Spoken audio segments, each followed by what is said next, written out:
Welcome back. आज के इस वीडियो में हम लोग नाइलेट के द्वारा रिवाइज किए गए जनवरी 2020 के अकॉर्डिंग M3R5 के प्रोग्राम नंबर 1 को डिस्कस करने वाले हैं, जो कि आपसे क्या कह रहा है, write a program to print all Armstrong numbers in a given range. Right, तो देखिए सबसे पहले तो आपको पता होना चाहिए आर्मस्ट्रॉन्ग नंबर क्या होते हैं, फिर एक पर्टिकुलर रेंज में कितने आर्मस्ट्रॉन्ग नंबर आ रहे हैं उनको आपको फाइंड करना है। राइट, उसके लिए आपको प्रोग्राम लिखना है ना। तो देखिए इन्होंने ये आपको नोट में दे भी दिया है कि आर्मस्ट्रॉन्ग नंबर क्या होता है। An Armstrong number is a number whose sum of cubes of digits is equal to the number itself। Right, अब आप समझ ही गए होंगे। जैसे अब देखिए यहाँ पर एक एग्जाम्पल भी दिया है 370 का। राइट, अब इसमें कितनी डिजिट हैं, 3 डिजिट हैं, और अगर इन डिजिट्स का क्यूब करेंगे, ठीक है, और फिर उसको सम करेंगे तो आपको क्या मिलने वाला है। तो देखिए आपको जो डिजिट मिलने वाली वो मिलने वाली 3, 7 एंड 0। राइट, जब आप 3 का क्यूब करेंगे तो आपका आ जाएगा 27, 3 3 जा 9, 9 3 जा 27। राइट, जब आप 7 का क्यूब करेंगे तो आ जाएगा आपका 7 7 जा 49, और फिर 7 का मल्टीप्लाई करेंगे तो आ जाएगा 343। तो देखिए कैलकुलेटर ओपन कर लीजिए।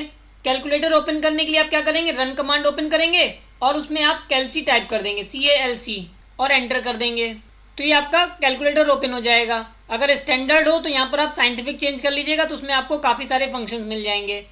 तो देखिए आपका जो नंबर था वो था 370, है ना। तो 3 और इसकी पावर आपको 3 करनी है, तो यहाँ पर x की पावर y पर क्लिक कर दीजिए, और कितनी पावर करनी है तो ये हो जाएगा। फिर आपको प्लस करना है कितना, अगली डिजिट आपको मिल रही है 7, तो यानी कि आपको 7 का क्यूब करना है, तो 7 पे क्लिक किया, फिर x की पावर y पर क्लिक किया और क्यूब पर क्लिक कर दिया। राइट, और फिर 0 का क्यूब करेंगे तब भी आपको रिजल्ट 0 ही मिलने वाला है। तो आप इसको ऐड करा लीजिए, तो देखिए आपको नंबर जो मिलने वाला है वो मिलने वाला है 370। राइट, यानी कि 370 एक ऐसा नंबर है जिनकी डिजिट्स का क्यूब करने पर भी नंबर आपको 370 ही मिल रहा है। यानी कि ऐसे नंबर जिनकी डिजिट्स का क्यूब का सम उस नंबर के बराबर आ जाए वो नंबर आर्मस्ट्रॉन्ग नंबर कहलाते हैं। राइट, आप चाहें तो 371 को भी चेक कर सकते हैं।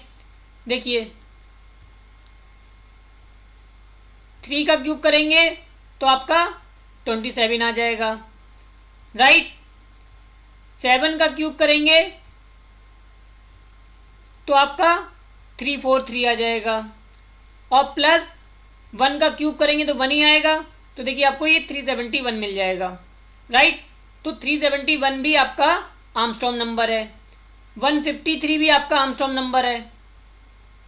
देखिए 1 का क्यूब करेंगे तो 1 आ जाएगा, 5 का क्यूब करेंगे तो 125 आ जाएगा।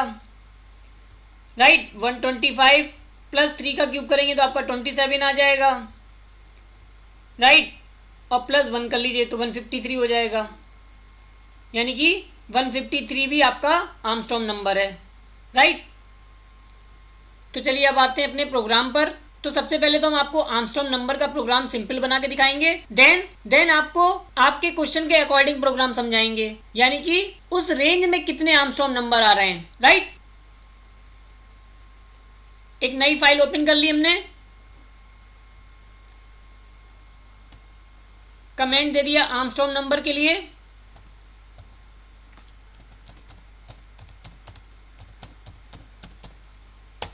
राइट, हमने सपोज सम करना है तो सम की वैल्यू 0 इनिशियलाइज कर ली, और n एक वेरिएबल लिया जिसमें हमने इनपुट करा लिया इंटीजर टाइप की value, enter a number. Right, अब इस n को किसी वेरिएबल में स्टोर करा लेते हैं। सपोज हमने वेरिएबल का नाम ले लिया ओरिजिनल के लिए। राइट, ताकि इसकी वैल्यू रिजर्व हो जाए। अब हम क्या करेंगे, अब हम वाइल लूप चलाने वाले हैं। हमने वाइल लूप चलाया, n इज ग्रेटर देन 0 कर दिया, यानी कि जब तक n की वैल्यू ग्रेटर देन 0 होगी तब तक ये लूप चलने वाला है। ठीक है, फिर हमने एक वेरिएबल ले लिया डिजिट नाम का सपोज, और उसमें हमने क्या करा दिया, उसमें हमने मॉडुलस करा दिया n मॉडुलस 10। तो ये क्या करेगा, ये आपको लास्ट डिजिट देगा नंबर की। राइट, फिर आपको क्या करना है, फिर आपने जो सम नाम का वेरिएबल लिया था उसको लेना है, इज इक्वल्स टू लिखना है, फिर s लिखना है, फिर प्लस कराना है, फिर डिजिट आई है ना आपकी, तो आपको सिंपल सा काम क्या करना है, डिजिट और उसका क्यूब करा लेना है डबल स्टार लगा के, है ना। ये आपका एक्सपोनेंट का काम करता है। और आपने कितना करना है, क्यूब करना है, तो 3 लिख दिया, राइट। तो ये क्या करेगा, जो भी डिजिट आई होगी उसका क्यूब करेगा और उसको उस सम में ऐड करा देगा, राइट। फर्स्ट टाइम आपका 0 है तो 0 प्लस जो भी डिजिट आएगी उसका क्यूब करेगा और एस में स्टोर करा देगा। देन आपको क्या करना है, एन की डिजिट को कम करते जाना है। उसके लिए आप क्या करेंगे, N is equals to N floor division 10 कर देंगे। तो ये क्या करेगा, डिजिट्स को कम करता रहेगा, है ना, क्योंकि ये पॉइंट में वैल्यूज लेता नहीं है, राइट। उसके बाद फिर जब ये लूप चल जाएगा, देखिए यहाँ पर आपको इफ कंडीशन नहीं लगानी है, यानी कि जब ये पूरा लूप चल जाए उसके बाद आपको इफ कंडीशन चेक करनी है, राइट। यानी कि आप यहाँ पर चेक कर सकते हैं, इफ क्या चेक करेंगे, आप क्या चेक करेंगे, क्या एन की वैल्यू से कंपेयर कराएंगे, बिल्कुल नहीं कराएंगे। क्यों, क्योंकि एन की वैल्यू तो लगातार कम होती चली गई थी, राइट। आप किससे चेक कराएंगे, ओरिज से, यानी कि जो एस की वैल्यू है क्या वो ओरिज के बराबर है, जो हमने ओरिजिनली एन लिया था उसको हमने स्टोर करा लिया था, इसीलिए कराया था ताकि उसकी वैल्यू रिजर्व रहे, बाकी बाद में हम उसको चेक कर सकें। अगर ऐसा होता है तो इसका मतलब है कि वो नंबर आर्मस्ट्रॉन्ग नंबर था। तो सिंपल सा काम आप क्या करेंगे, यहाँ पर प्रिंट करा लेंगे, प्रिंट, अगर उसको दिखाना भी चाहते हैं तो एस या ओरिज कुछ भी लिख दें, ओरिज is an Armstrong number, right. ये मैसेज दे दीजिए। और अगर ऐसा नहीं होता है तो आप वो भी कंडीशन दे दीजिए, एल्स लगा के प्रिंट करा लीजिए और यहाँ पर नॉट लिख दीजिए। अब ये तो सिंपल एक प्रोग्राम हो गया आर्मस्ट्रॉन्ग नंबर का, राइट। अभी आपकी प्रॉब्लम पर नहीं पहुँचे हैं, उसमें हमें थोड़ा सा चेंजेस लाने होंगे। रन करा लीजिए, फाइल को नाम दे दीजिए, आर्मस्ट्रॉन्ग ही नाम दे देते हैं।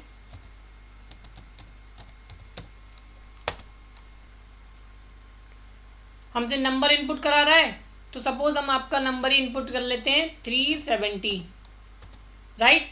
तो देखिए 370 इज एन आर्मस्ट्रॉन्ग नंबर। फिर दोबारा से रन करा लेते हैं,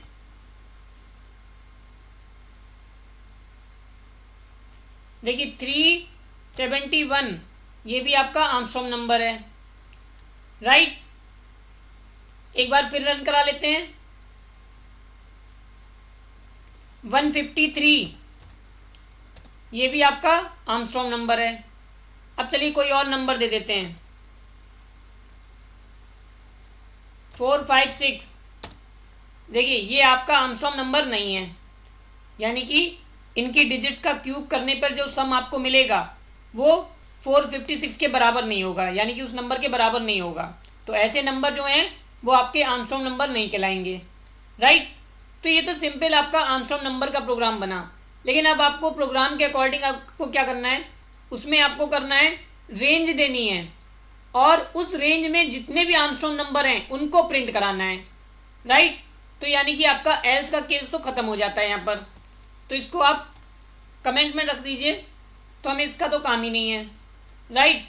और सिंपल सा हमें काम क्या करना है, हमें उस नंबर को केवल प्रिंट कराना है। तो हम इतना मैसेज भी ना दें, या देना चाहें तो आप दे भी सकते हैं, है ना। कौन कौन से नंबर आर्मस्ट्रॉन्ग हैं आप देना चाहें दे भी सकते हैं। तो देखिए अब आप यहाँ पर क्या करें, यहाँ पर प्रोग्राम में कुछ चेंजेस कर लेते हैं, या एक काम करते हैं, इसको प्रोग्राम को एज इट इज़ बना लेते हैं।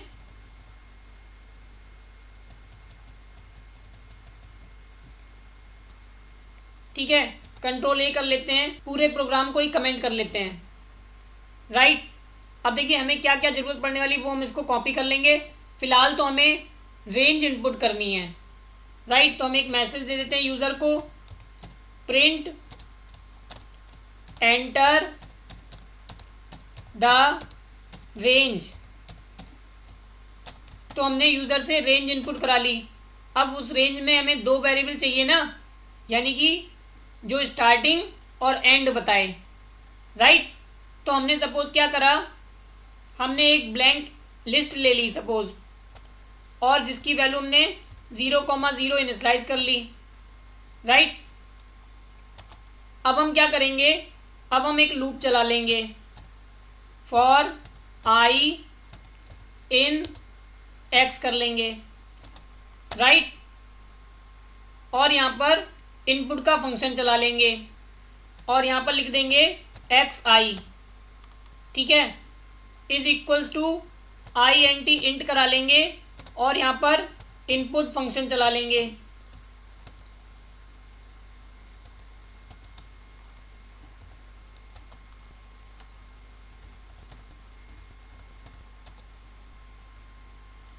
राइट, तो ये हमसे 2 इनपुट मांग लेगा, क्यों, क्योंकि ये 2 बार ही चलने वाला है।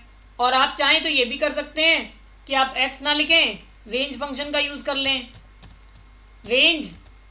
और आपको पता है कि एरे की इंडेक्सिंग कहाँ से स्टार्ट होती है, 0 से, कॉमा 2 कर लें, तो ये 2 के लिए तो चलेगा नहीं, 0 1 के लिए चलेगा, 2 बार इनपुट मांगेगा, राइट। आप ऐसे भी कर सकते हैं, देखिए तब भी आपका ये 2 बार ही चलेगा। सपोज आपने दे दी 325 और दूसरी रेंज दे दी 400, तो देखिए 2 बार इनपुट मांग रहा है ना। आप जैसे चाहें वैसे कर लें। तो ये तो बात हो गई रेंज की। अब उस रेंज में जितने भी एलिमेंट आते हैं हमें उनमें से चेक करना है कि वो आर्मस्ट्रॉन्ग है कि नहीं, राइट। तो अब हमारा प्रोग्राम यहाँ से शुरू हो जाता है। अब हम क्या करेंगे, यहाँ से कॉपी करा लेते हैं अपने प्रोग्राम को और यहाँ पर ले जाके पेस्ट कर देते हैं, राइट। एस की वैल्यू हमें ज़रूरत पड़ने वाली है, इसको हम अनकमेंट कर देते हैं, ये हमें ज़रूरत नहीं है तो इसको तो डिलीट कर दीजिए, राइट। ये भी हमें ज़रूरत नहीं पड़ने वाली है तो इसको भी यहाँ से डिलीट कर दीजिए। या फिर आप क्या करें, इसको बना रहने दीजिए, यहाँ पर लूप चला लीजिए, फॉर, आप वेरिएबल का नाम चेंज करना चाहें कर लें, ना करना चाहें तब भी कोई दिक्कत नहीं, आई इन रेंज, किसमें, x0 स्टार्टिंग और एंड क्या होगा, x1, राइट। यानी कि ये रेंज तक चलेगा लूप। और उस केस में आपको क्या करना है, ओरिज की वैल्यू क्या कर लेनी है, आई, समझ ही गए होंगे आप, है ना। यानी कि वो क्या करेगा, पहली बार वो वैल्यू ले लेगा। यानी कि अगर मान लीजिए आपने x0 पर एलिमेंट इनपुट कराया था, मान लीजिए 150 और यहाँ पर इनपुट करा लिया था 160, तो ये रेंज चलने वाली थी 150 से लेके 159 तक, राइट। अच्छा, और अगर 160 तक चलाना है तो यहाँ पर +1 कर लीजिएगा, राइट, वो आपके ऊपर है। अब ओरिज इक्वल्स टू आई हो गया, इसका क्या मतलब हो गया, यानी कि जो आई में पहली वैल्यू आएगी, ठीक है, स्टार्टिंग रेंज है ना, तो उसको वो ओरिजिनल में स्टोर करा लेगा ताकि आगे चल के उसका काम आ सके। उसके बाद आप क्या करेंगे, उसके बाद आप यहाँ पर आ जाएंगे और इसको अनकमेंट कर दीजिए, ये आपका अनकमेंट हो गया। बाकी सबको भी अनकमेंट कर दीजिए। तो देखिए अब क्या होगा, जब n की वैल्यू ग्रेटर देन 0 रहेगी, क्या n की वैल्यू ग्रेटर देन 0 करेंगे, नहीं, यहाँ पर क्या करेंगे, चाहे तो आप ओरिज चेक कर लीजिए, चाहे आप i की वैल्यू चेक कर लीजिए, राइट। आप एक काम करिए, ओरिज चेक कर लीजिए, ओरिज ग्रेटर देन 0 अगर होगा, ठीक है, तब तक ये लूप चले।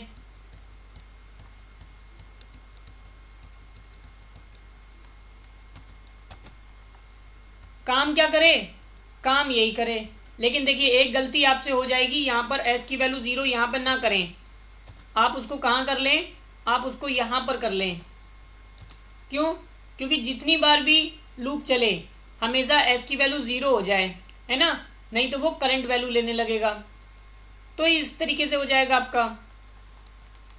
फिर आप क्या करेंगे, यहाँ पर आपने किसकी वैल्यू में चेंज कराना है, ओरिज में ना, तो आप यहाँ पर ओरिज की वैल्यू ले लीजिए और यहाँ पर ORIG करा लीजिए। आप आई भी ले सकते थे, कोई ज़रूरी नहीं है ना, किसी एक वेरिएबल को ले लीजिए।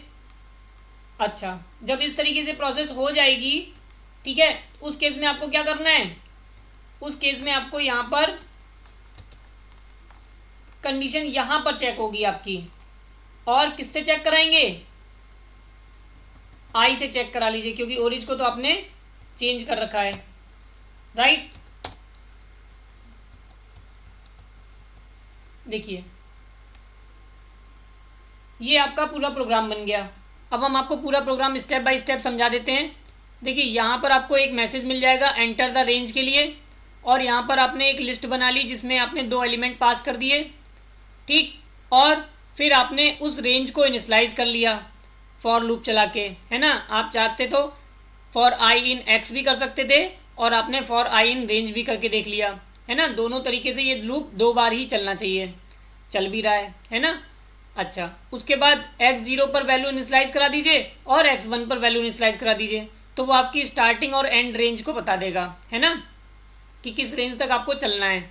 अच्छा, फिर उसी रेंज को आप यहाँ पर पास कर दीजिए, है ना। x0 और x1 में जो भी वैल्यू आप देंगे वो उसकी रेंज बन जाएगी।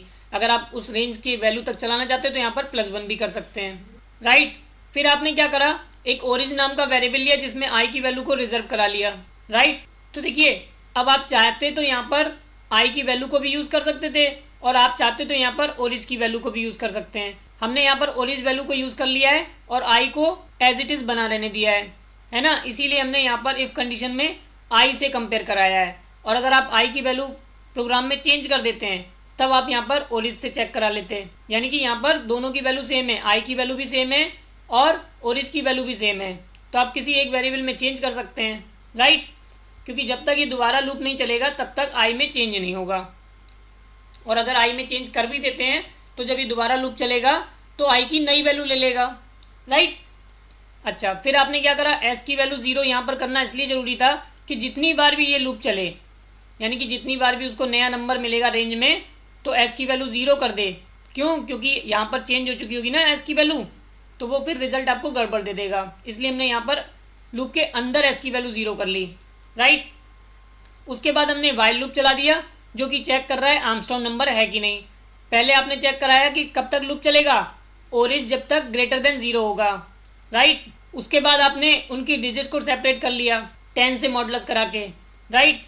फिर आपने S equals to S plus digit का क्यूब करा लिया, है ना। और फिर आपने क्या किया, ओरिज नाम के वेरिएबल में जो वैल्यू स्टोर हुई थी उसकी डिजिट को कम कर दिया, राइट, फ्लोर डिवीजन से।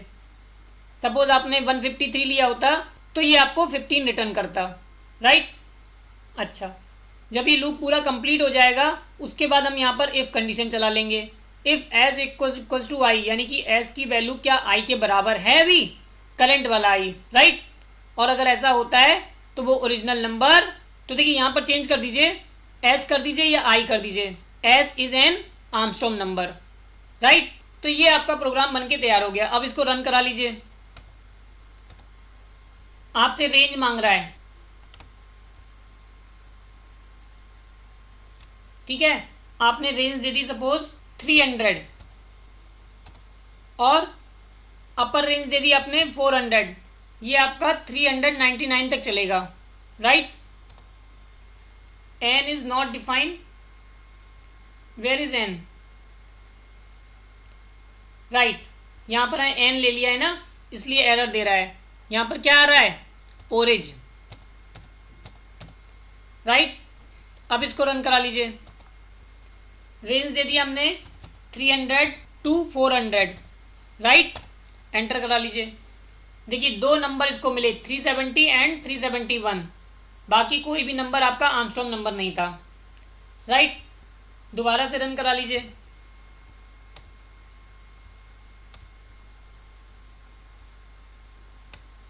तो आपसे यहाँ पर रेंज कह रहा है, आपने दे दी 150 to 400 दे दिया आपने, एंटर कर दीजिए। तो देखिए इसने 153 को भी इंक्लूड कर लिया, राइट। यानी कि इस रेंज में 153, 370 और 371 आर्मस्ट्रॉन्ग नंबर हैं, राइट। तो आई थिंक आपको प्रोग्राम क्लियर हो गया होगा। अगर आपको किसी भी स्टेप में किसी भी प्रकार का कोई भी डाउट है तो आप हमें कमेंट कर सकते हैं। साथ ही साथ आप हमें कमेंट करके बताइएगा कि आपको ये वीडियो कैसा लगा। अगर आपको ये वीडियो अच्छा लगा हो तो लाइक करें, शेयर करें, और अगर आपने हमारे चैनल को अभी तक सब्सक्राइब नहीं किया है तो इसे सब्सक्राइब करें, और हाँ, बेल आइकन पे क्लिक करना ना भूलें ताकि आपको नेक्स्ट वीडियो की नोटिफिकेशन सबसे पहले मिल सके। Thank you.